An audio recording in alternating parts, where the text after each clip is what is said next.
오늘은 가정의 달 두 번째 말씀, 어쩌다 어른이 된 사람이라는 제목으로 함께 은혜를 나누도록 하겠습니다.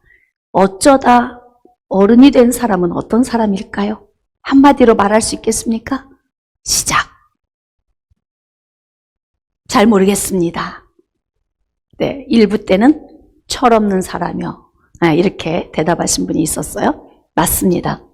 어쩌다 어른이 된 사람, 이 사람은 바로 철없는 사람, 어린아이 같은 사람, 미성숙한 사람, 그 사람을 제가 어쩌다 어른이 된 사람이라고 붙여봤습니다.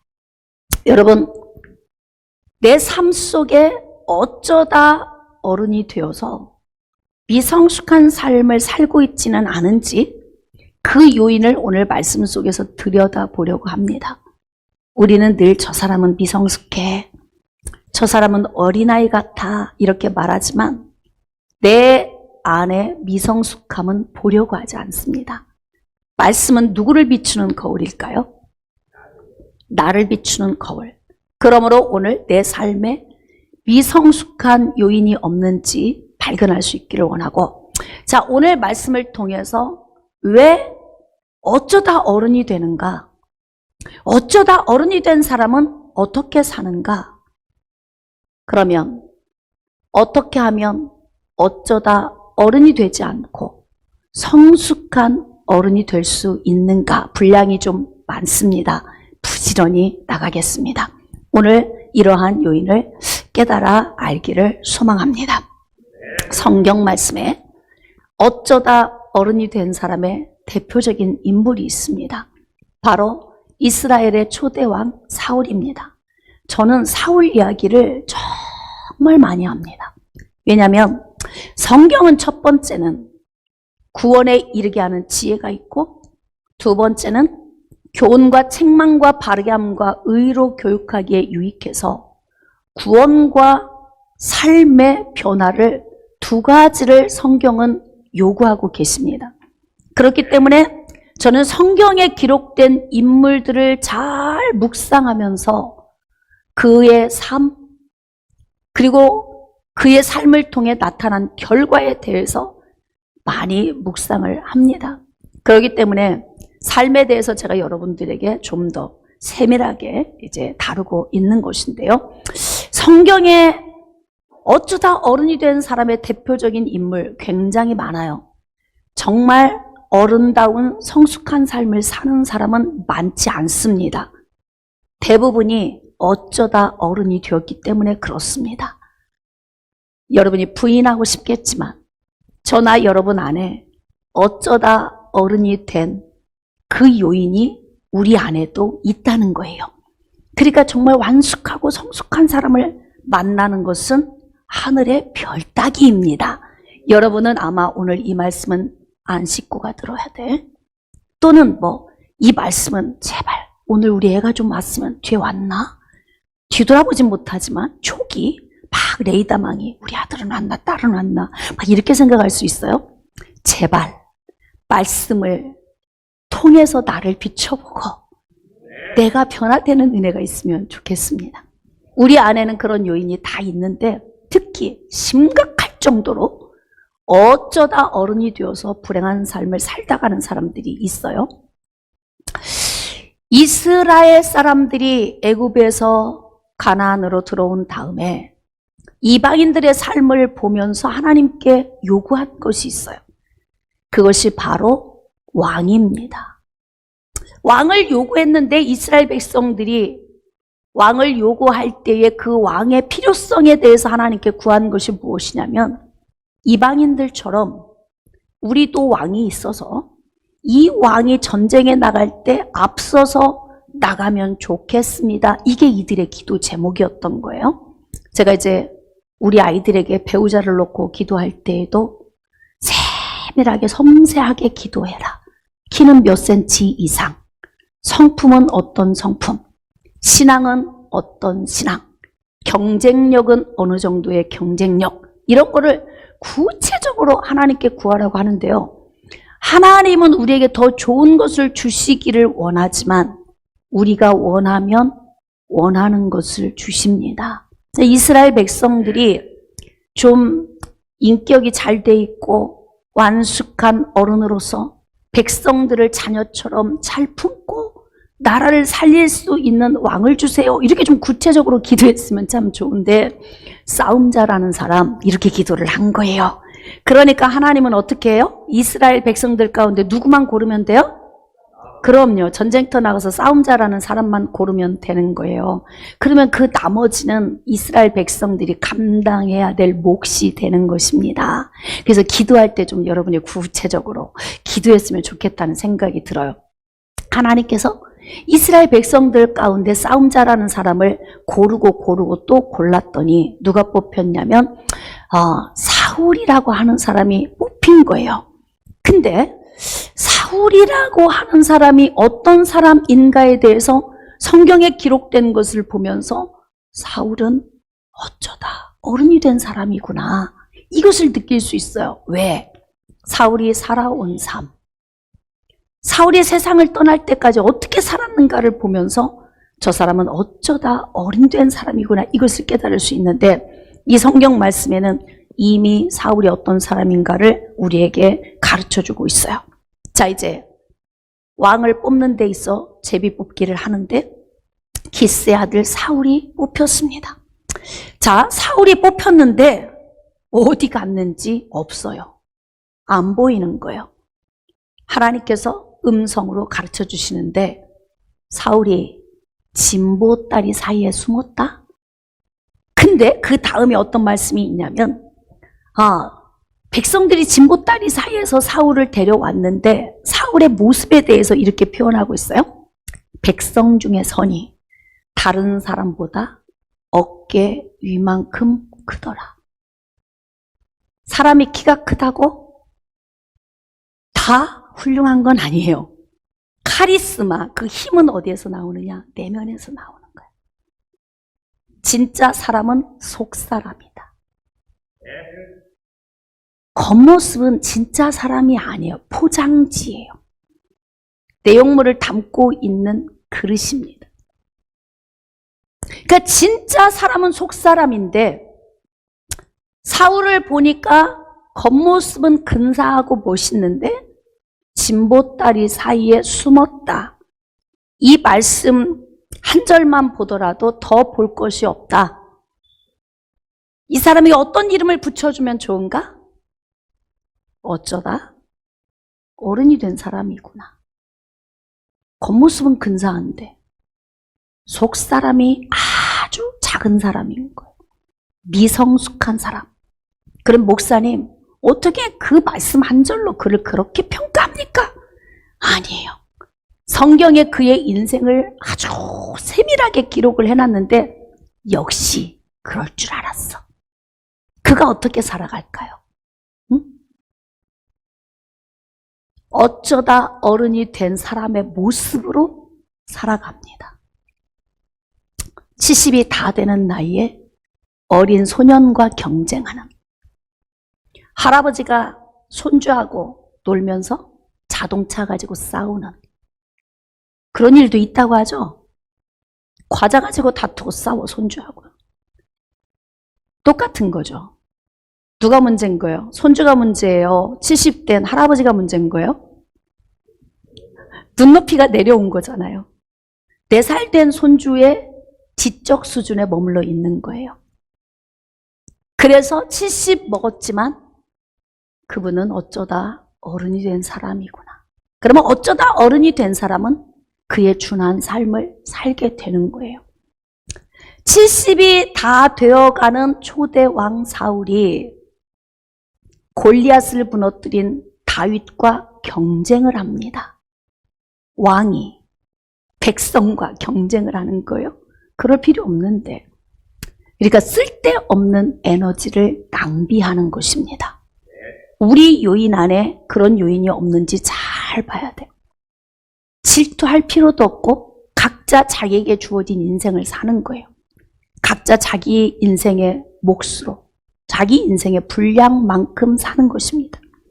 주변을 바라볼 필요도 없고 시기하고 질투할 필요도 없어요. 때로는 나보다 훌륭한 사람을 보면 닮아가려고 노력하면 되는 거예요. 근데 경쟁 구도로 가면 이건 아주 심각해져. 왕인데 아직 신하도 되지 않은 백성 다윗 어린 소년과 경쟁을 하기 시작해요. 자, 이제 전쟁터에서 골리앗을 무너뜨리고 돌아오는데요.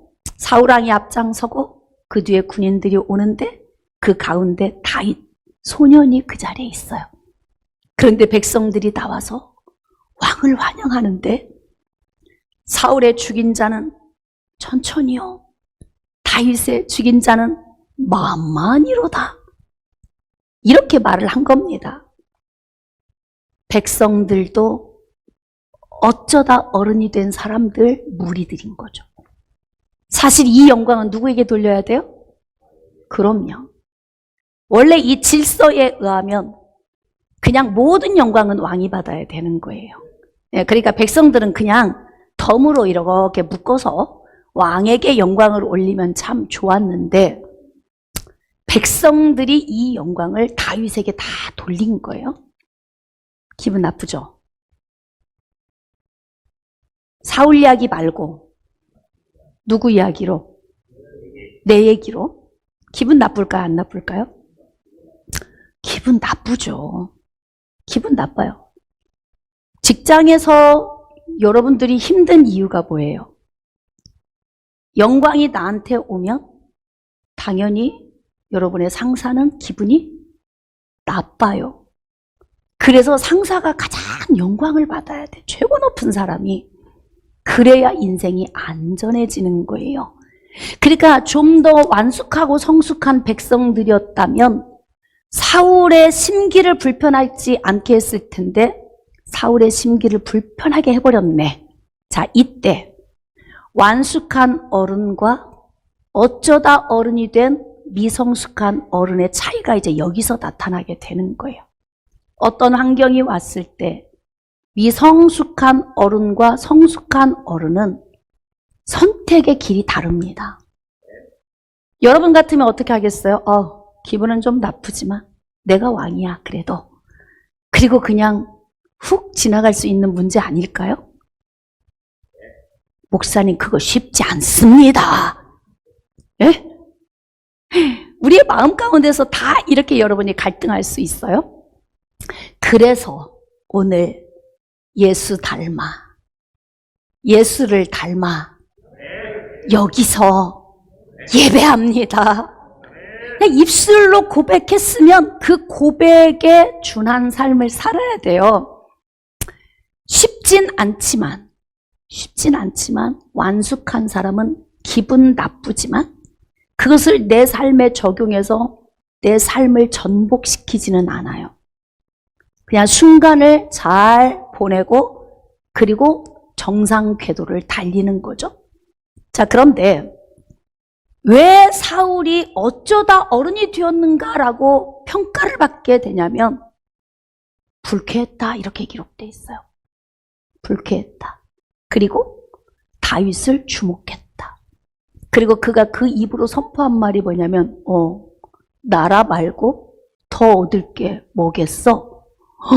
이건 왕이 그 아이를 왕의 수종급으로 평가를 하는 거예요. 그 아이는 아직 소년이고 왕의 자리에 앉을 수 있는 환경도 아니에요. 단순히 백성들이 한마디 높여준 것 말고는 없어요. 그런데 그 환경 속에서 그 말을 듣는 사울의 반응이 불쾌하고 기분이 나빴어요. 그리고 그때부터 이 소년에게 자기의 시선을 주목하면서 항상 불편하고 불행한 생각을 하는 거예요. 지금 사울왕의 생각이 몇 살로 떨어진 거예요? 소년의 나이의 상태로 내려간 거예요. 그래서 여기서 우리는 무엇을 읽을 수 있냐면 초대왕 사울왕은 어쩌다 어른이 된 사람이다. 20세가 넘고 30, 40, 50 나이를 먹었다고 어른이 되는 게 아니에요. 어른다워야 어른이 되는 거예요. 생각이 성숙해야 하고 어른처럼 살아야 어른인 거지. 나이는 먹었는데 아이처럼 살아요. 왜 그래요? 어쩌다 어른이 돼서 그런 거예요. 어쩌다. 그래서 사울을 보면서 사울이 인생을 잘 살 것 같지 않다, 이런 생각이 든단 말이에요. 하나님이 나를 이 땅에 보내주셨고 굉장히 귀한 존재로 우리를 구원해 주셨어요. 그럼 우리는 어떤 삶을 살아야 되냐면 진짜 복된 삶을 살아야 돼요. 예수 믿은 지 20년, 30년 됐는데 막 삶이 엉망이야. 불행해. 외쳐봅시다. 불행은 불행을 낳습니다. 우리가 불행한데 행복을 나눠줄 수는 없어요. 불행하면 불행을 줄 수밖에 없어요. 행복한 사람이 행복을 나눠주죠. 전진하는 사람이 전진케 만드는 거고, 부정적인 사람은 부정을 낳는 거고요. 후퇴하는 사람은 후퇴하는 사람을 또 만드는 거예요.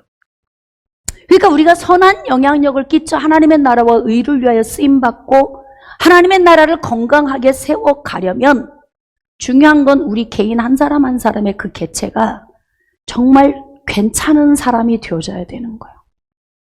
성경은 끼고 있는데, 성경은 끼고 있는데 내가 예수 닮은 삶이 안 돼요. 그러면 덕을 끼칠 수가 없어. 예수님 닮아야 됩니다.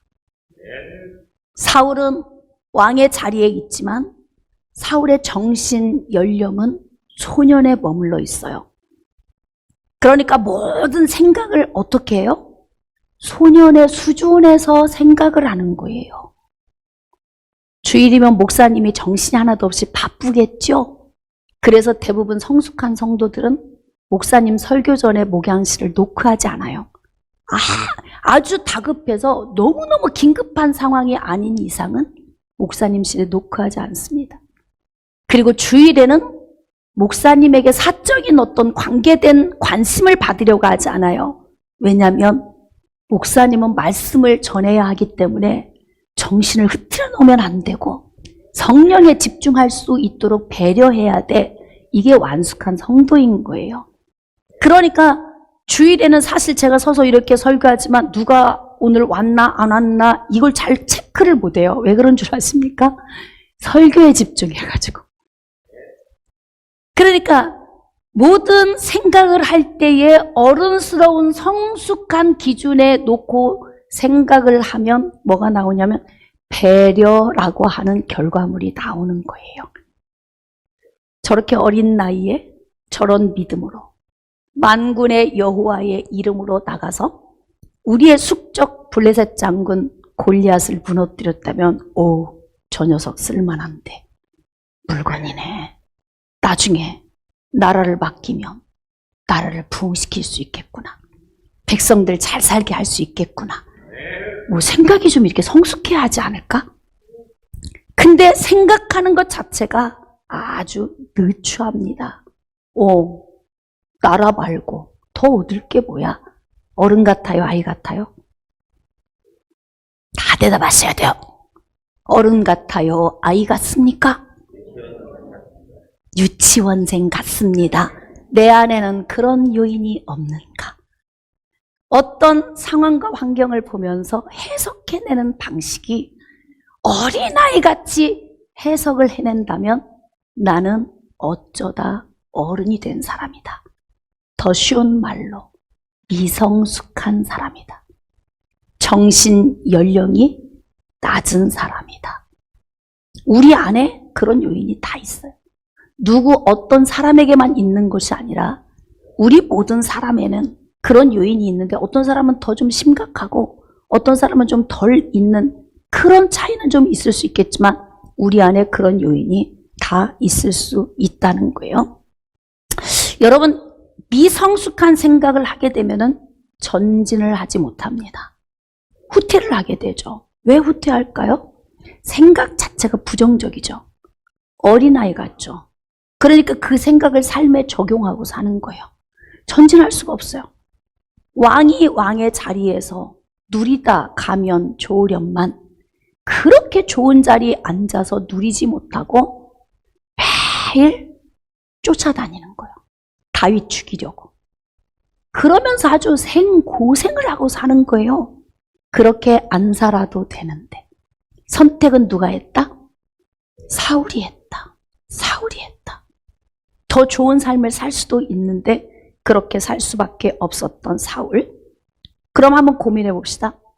어쩌다 어른이 된 사람과 어쩌다 어른이 된 사람 두 사람이 함께 살면 어떤 문제가 발생할까? 오늘 그것 때문에 이 설교를 하는 거예요. 어쩌다 어른이 된 나 혼자 산다면, 이 지구상에 그런 사람 나 하나라면 아무 상관이 없어요. 어떻게 살든 상관없어요. 그런데 70억이 넘는 인구가 이렇게 어우러져서 사는데 어쩌다 어른 된 사람들이 부지기수로 많다면 그 사회는 불행해집니다. 어쩌다 어른이 된 사람들이 구성원으로 다 되어 있다면 그 가정은 불행합니다.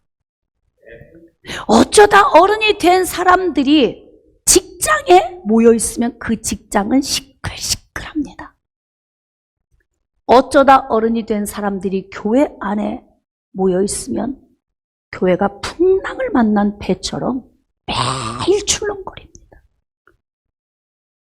그래서 우리는 완숙한 어른이 되기 위해서 말씀을 통해서 우리 자신을 비춰보는 거예요.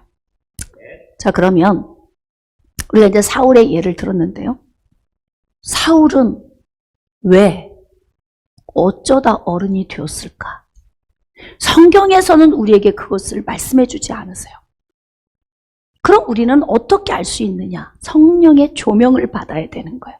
우리가 지금 현 시대를 살고 있는 우리의 삶을 비추고 사울의 삶으로 들어가서 추론해 볼 수는 있다. 왜일까요? 시대는 다르지만 사람은 동일하기 때문에 환경에서 일어나는 일은 거의 비슷해요. 그래서 왜 이렇게 어쩌다 어른이 되는 사람들이 그렇게 사회에는 많을까? 제가 이제 묵상하면서 두 가지로 오늘 이제 말씀을 여러분에게 전합니다. 여러분, 어쩌다 어른이 되는 이 사람들이 왜 이렇게 많아질까? 어른이 함께 있지만 어른의 손에 닿지 않는 영역에 있기 때문에 어쩌다 어른이 되는 것이다. 왜냐하면 완숙한 어른의 손 안에 있으면요, 완숙한 어른을 만들어냅니다. 어렵진 않죠, 오늘 이야기가. 고개라도 끄덕이시고, 오늘 지금 이 말씀 들으면서 그냥 머릿속이 복잡해지시겠지만 여러분이 반응을 해주셔야 제가 여러분이 인지하고 있구나 이걸 느낄 수가 있어요.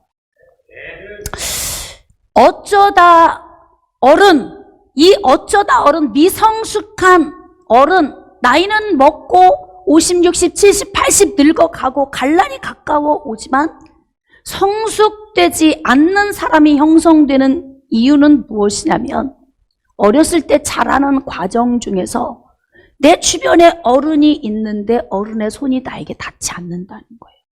자, 그러면 어른과 함께 하지만 어른의 손이 닿지 않는 영역 두 가지. 자, 첫 번째는 자녀가 불순종하며 부모에게서 이탈된 곳, 그곳이 어른이 있지만 어른의 손에 닿지 않는 영역이에요. 가정은 부모와 자녀로 구성이 되어져 있습니다. 그래서 이게 부모와 자녀가 2인 삼각경기를 하는 거예요. 제가 금요일 날 설교 말씀에 하나님과 2인 삼각경기를 잘 치르면 멋진 인생을 살 수 있다. 하나님께서 너 나하고 지금 묶은 다리, 그 묶은 쪽을 하나 할 때 떼어야 돼. 그러니까 하나님과 팔짱을 끼고 하나님이 구령을 내시면, 자, 시작한다. 시작. 하나. 하나님도 나와 함께 묶은 발을 같이 떼는 거예요. 그래서 어떻게 해요? 시작, 하나, 시작, 하나. 그리고 호흡을 맞춰서 같이 가면은 막 너무 좋은 거예요. 호흡 맞는 사람과 함께 가는 삶. 근데 전부 어쩌다 어른이 된 사람들이야. 도무지 호흡이 맞지 않아. 그럼 얼마나 인생이 힘들어요? 응? 그런데 완숙한 어른이 손이 닿아야 완숙한 어른을 만들어내는데 그 손 밖에서 사는 그런 사람이 있어요. 자녀의 위치에서 부모에게 불순종하면 어쩌다 어른이 됩니다. 근데 상담을 하면 특징이 좀 있어요. 대부분의 모든 사람은 난 누구 때문에 힘들어요. 대부분의 유형이 그래요. 난 너무 많은 사람들을 힘들게 했어요. 이런 경우는 거의 없어요. 아니요, 한 번도 없었어요. 저에게 와서 상담한 사람 중에. 내가 사는 삶 때문에 내 주변 사람들이 힘들어서 난 너무 고통스러워요. 이런 고민하는 사람은 없다 이 말이에요. 또 자녀들의 위치에서 우리가 자라서 어른이 되었는데 항상 대부분 이렇게 이야기해요. 저는 사랑을 받지 못했어요. 교회 안에서 제가 많은 성도들을 상담하면서 사랑을 받지 못해서 아파하는 많은 사람들을 제가 터치한 적이 있어요. 근데 사랑을 받지 못해서 저는 너무 불행한 사람이에요. 이런 이야기는 하는데요. 내가 사랑받을 수 없는 삶을 살았어요 라고 말하는 사람은 없다는 거예요. 깊이 생각하셔야 돼요. 부모가 사랑을 주고 싶어도 사랑을 줄 수 없는 환경이 있을 수 있다. 왜? 자녀가 불순종하면 사랑을 줄 수 없다는 거죠. 그러니까 이게 호흡이 맞아떨어져야 돼요. 부모와 자녀는 2인 삼각경기를 치르는 거예요. 그래서 호흡이 둘이 척척 맞아야만이 비로소 완숙한 어른이 만들어지는 거예요. 그러니까 자녀들은 부모의 요구에 순종하며 사는 게 아주 중요합니다. 요즘에 아이들이 크니까 제가 아이들을 통해 종종 듣는 이야기가 있어요. 대화하다 보면 엄마, 선생님 같으세요. 늘 가르친다는 거지, 가르친다는 거. 근데 부모 입장에서는 어떻게 해서든지 이 아이들이 어느 구석 어디에 가서든 형통하게 살기를 원하는 그 부모의 선한 욕심이 있어요. 맞죠? 그러니까 잔소리 아닌 잔소리, 선생님 같은 이야기를 하게 되는 거예요. 이 이야기를 잘만 들어주면, 삶에 적용만 하면 누구에게 유익이다? 자녀된 나에게 유익이라는 거예요. 근데 대부분 부모의 사랑을 받지 못했다고 하는 사람들의 특징이 있어요. 아프시지만 마음의 지퍼를 여시고 이 말씀을 꿀꺽 삼키시기를 바랍니다. 그 특징이 무엇일까요?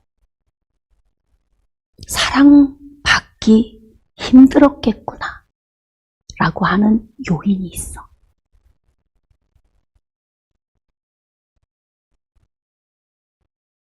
고민되십니까? 그걸 오늘 여러분이 보시면 여러분은 오늘 지나고 나면 훌쩍 성숙한 어른이 될 거예요.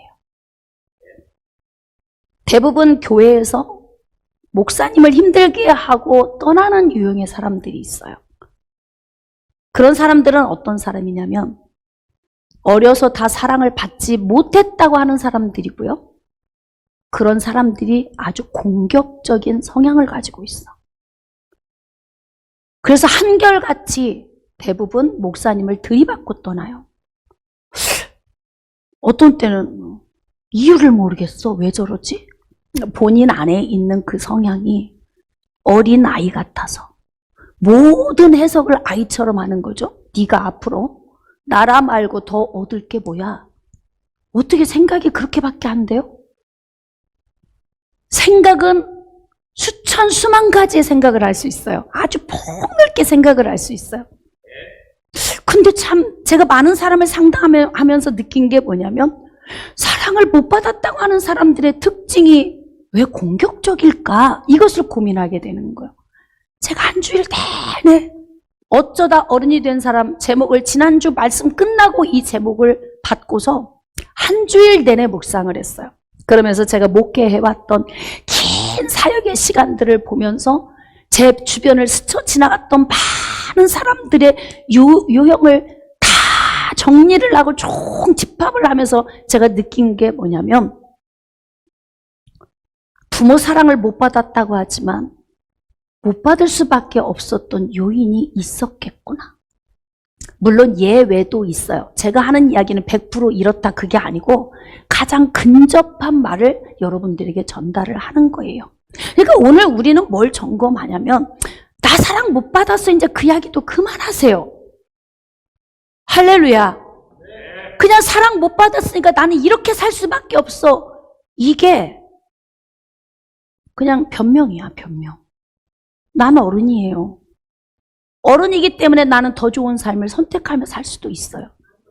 근데 그 틀 안에 갇혀서 5년 전, 10년 전, 20년 전의 그 모습 그대로를 계속 가지고 가는 거야. 제가 그러면서 이렇게 물끄러미 바라보면서 느끼는 게 뭐냐면 저렇게 살다 가겠구나. 이렇게 포기될 때가 있어. 그렇게 많은 말씀을 들었는데도 왜 안 될까? 오늘은 말씀의 포커스를 다른 사람을 향한 원망을 하지 말고 사울 자신인 우리가 이 문제의 환경을 한번 보는 거예요. 가서 한번 여러분이 부모님에게 물어보세요. 왜 엄마 나한테 왜 사랑을 안 줬어요? 이렇게 말하면 내가 사랑을 줄 수가 없었다. 네가 너무 공격적이어서. 이런 말을 할 수도 있어요. 거기에서 어쩌다 어른이 된 부모가 아니라 완숙한 부모라면 그 공격적인 것을 물 녹이듯이 녹여서 그 자식이 복된 삶으로 나아갈 때까지 인내하고 기다릴 수 있겠지만 대부분의 사람들은 그러한 능력이 많지 않아요. 하나님의 성령의 은혜를 입지 않고는 그거 품는 거 쉽지 않습니다. 공감이 되십니까? 할렐루야. 그렇기 때문에 어쩌다 어른이 되는 이유는 첫 번째, 어른이 옆에 있는데 어른의 손이 닿을 수 없는 영역에 내가 거한 거예요. 제가 일부 예배 때 가인에 대한 예를 들었어요. 어떻게 똑같은 자리에서 똑같은 제사에 대한 교육을 받았는데 어떤 아들은 부모가 가르친 대로 그대로 피해 제사를 드리고 똑같이 배 아파 나와서 미역국 먹고 등남했다고 기뻐하고 좋아했는데 어떤 아들은 왜 그렇게 청개구리처럼 땅의 소산으로 드렸느냐? 네? 부모의 문제입니까? 자녀인 내 문제입니까? 오늘 1시간 안에 포괄적으로 넓은 걸 다룰 수는 없어요. 그냥 오늘 이 제목에 부합한 수없이 많은 요인의 하나를 여러분에게 전달하지만 이 말씀이 거부되는 것이 아니라 이 말씀을 내 말씀으로 받고 여러분이 심장에 새기면 여러분의 삶이 변화될 줄 믿습니다. 이제 더는 원망도 하지 마시고 불평도 하지 마시고 누구 하나의 요인이 아니라 2인 삼각경기를 제대로 못했구나.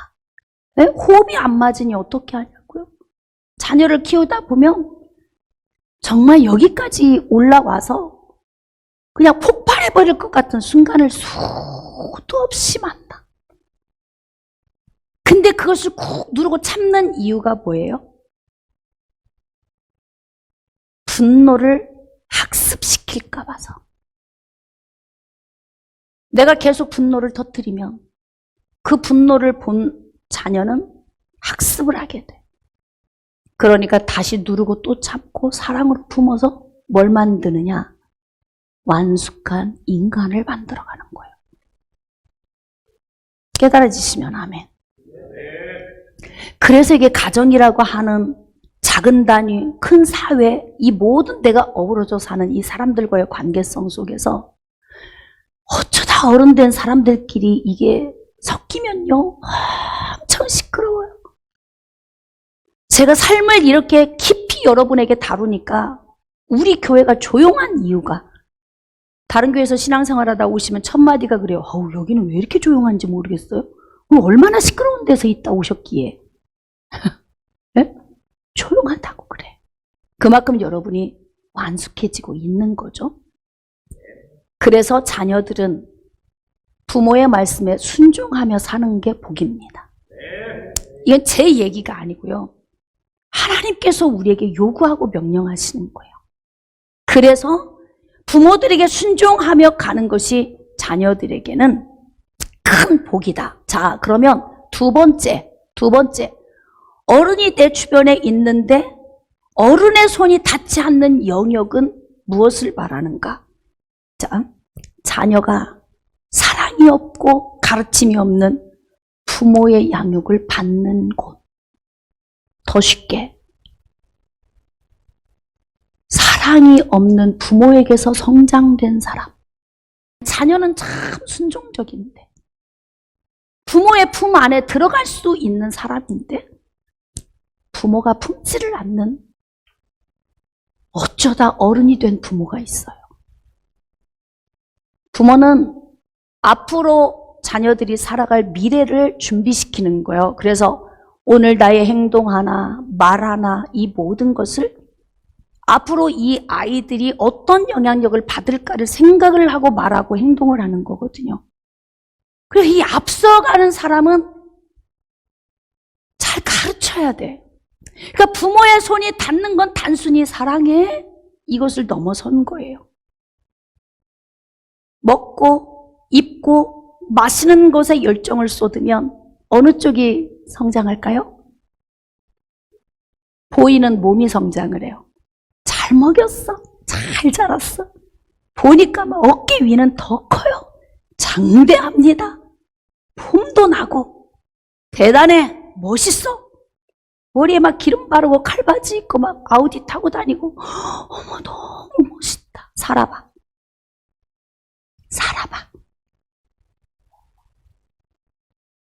살아봤더니 아니네.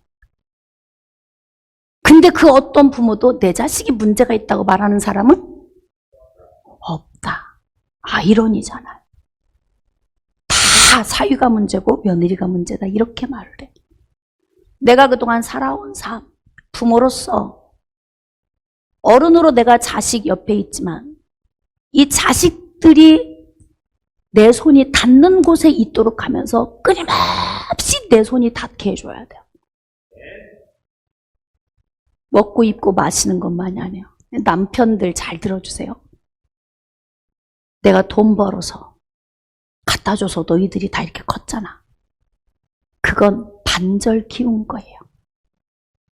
몸을 키워준 거죠. 정신적인 영역을 키우지 않으면 어떻게 되냐면 어쩌다 어른이 된 사람이 돼요. 미성숙한 사람, 정신 연령이 떨어지는 사람. 매사에 사회에서, 교회 안에서, 가정에서 어떤 문제가 만나면 생각하는 것이 어린아이 수준에서 그걸 해석을 해내. 자, 그러니까 전진할 수 있을까요, 없을까요? 전진 못해요. 그래서 우리 자녀들이 계속 실패의 길을 가는 거예요. 똑같은 문제를 만났는데 어떤 사람은 아무 일 없는 것처럼 그냥 휘날리며 전진하고 가는데 왜 우리 애만 적응을 못하고 왜 맨날 후퇴하느냐? 그러니까 부모의 손이 닿는 자리는 어떤 자리냐면 정신적으로 강하게 키우는 것도 부모가 해야 돼요. 몸만 키우지 말고 정신적으로 좀 양육해 주세요. 정신적으로 양육하려면 사랑과 관심이 필요해요. 저는 교회를 하나의 큰 가정으로 생각을 해요. 그래서 제가 부모의 입장으로 돌아갑니다. 그러니까 하나님의 말씀을 증거할 때는 여러분이 가정에서, 직장에서, 사회생활을 할 때에 복된 삶을 살게 하기 위해서 엄청 고민을 해요. 그리고 말씀을 여러분에게 어떻게 하느냐? 교훈과 책망과 바르게 함과 의로 교육하기에 유익하도록 하나님의 말씀을 쪼개서 여러분에게 가르쳐요. 그러면 여러분이 그 말씀을 받아서 아멘 하고 심장에 새기고 그리고 이 말씀을 삶에 적용해야 돼요.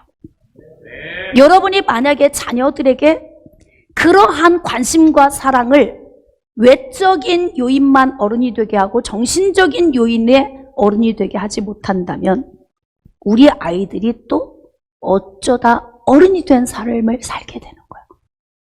가정해 봅시다. 내가 이렇게 자녀들을 양육을 했어요. 근데 이 자녀가 어쩌다 어른 된 배우자를 만났어. 여기까지는 여러분이 생각하셔야 돼요. 그래도 내 자식 문제 아니죠?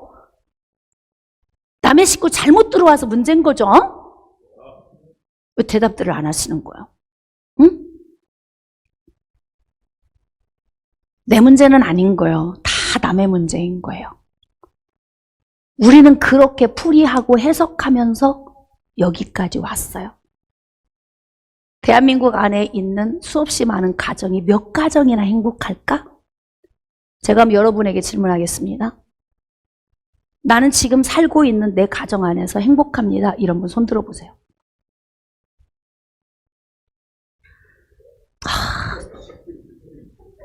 나는 아는데 안 행복한데 지금 손 드는 거 알고 있는데 예? 야, 우리 김일환 집사님 가정은 동시에 온 식구가 둘, 넷, 다섯, 여섯인가 다섯인가 동시에 손을 그냥 다섯 손을 동시에 그쪽이 다 이렇게 한꺼번에 다 들었어. 그건 좀 신뢰가 가. 부모는 들었는데 자녀가 안 들었으면 그 문제 있거든요. 지금 보니까 남편은 들었는데 아내는 안 들어. 그거 거짓말이에요? 제가 그렇게 어리숙하지 않아요? 아, 부끄러워서 안 든 거다. 김영인 권사님 부끄러워서 안 드신 거예요? 야, 그래. 그럴 수도 있겠네요. 할렐루야. 가정의 달은 행복해지자고. 예? 그래서 가정의 달을 둔 거잖아요. 포괄적인 넓은 의미의 가정인 사회생활까지도 잘할 수 있게 해야 돼요. 가정에서는 너무너무 좋은데 바깥에만 나가면 아무것도 못해. 그것도 잘못한 거 아니에요? 우리가 건강한 삶을 유지하게 하려면 어떻게 해야 되냐면 부모된 입장에서 사랑을 잘 균형 잡아서 아이들을 잘 교육해야 된다. 여러분이 가정에서 못한 것을 제가 하느라고 진땀이 나는 거예요. 한 말씀도 하고 한 말씀은 주양 목사님 전하는 말씀이 뭐 특별한가요? 아니잖아. 반복적인 말씀을 왜요? 하도 안 변하니까. 새기고 또 새기고 새기고 또 새기다 보면 언젠간 좀 깊어지겠지. 그러면서 변화도 오겠지. 그래서 반복적으로 하는 거예요. 반복적으로 여러분이 똑같은 얘기를 듣는다면 뭐가 문제일까요? 정답 시작. 안 변하는 것이다. 변했다면 할 필요가 없는 이야기죠. 성숙해졌다면. 할렐루야. 결론은 아주 쉬워요. 어쩌다 어른이 된 사람 만들지 않으려면 가정 안에서 자녀는 철저하게 부모의 말씀에 순종하고 살아야 됩니다. 제발 예배 좀 드려라. 그럼 드려. 누구에게 좋아요? 그럼 순종하는 게 복이에요. 졸지 말고 말씀 잘 들어라. 다 자녀에게 유익되는 거예요. 자, 그리고 또 부모의 위치에 있는 사람들은 자녀들에게 균형 있는 사랑을 베풀어야 된다. 어른이 있는데 어른의 손이 닿지 않는다. 방치된 삶을 사는 사람도 많아요. 그렇죠? 방치되면 정신 연령이 자라지 않아요. 부모는 끊임없이 잔소리하듯이 한 얘기 또 하고 한 얘기 또 하고 들은 얘기 또 듣고 들은 얘기 또 듣고 애들이 짜증내더라도 언젠가는 이것이 다 양약이 되니까 관심을 가지고 자녀들에게 균형 있는 삶을 가르치면 이 자녀들이 완숙한 어른이 되는 거예요. 그럼 반대로 완숙한 어른이 완숙한 어른을 만났다. 그러면 어떤 삶이 이루어질까? 행복이 시온의 대로처럼 열립니다.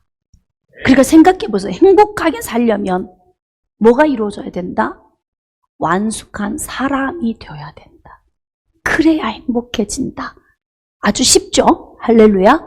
가정의 달 오늘 두 번째 말씀. 어쩌다 어른이 된 사람 만들지 않으려면 자녀는 부모 말씀에 순종하고 부모는 자녀를 균형 있게 사랑해서 항상 부모의 손이 터치가 되는 영역에서 자녀들을 잘 가르치고 사랑으로 이끌어줘야 된다. 이렇게 되면요, 굉장히 완숙한 사람이 만들어집니다. 그러니까 사람도 그냥 크는 게 아니에요. 이 두 부분이 완숙하게 이루어질 때, 이때 우리의 자녀들이 완숙한 사람을 만나기만 하면 이 아이들은 행복한 삶을 살 수 있는 거예요. 그래서 행복이 행복을 낳는다. 할렐루야. 여러분의 행복이 행복을 낳을 수 있도록 가정 안에서, 넓은 사회 안에서 하나님이 주신 이 말씀을 잘 적용하시면서 복된 삶을 만들어 가시기를 주님의 이름으로 축복합니다.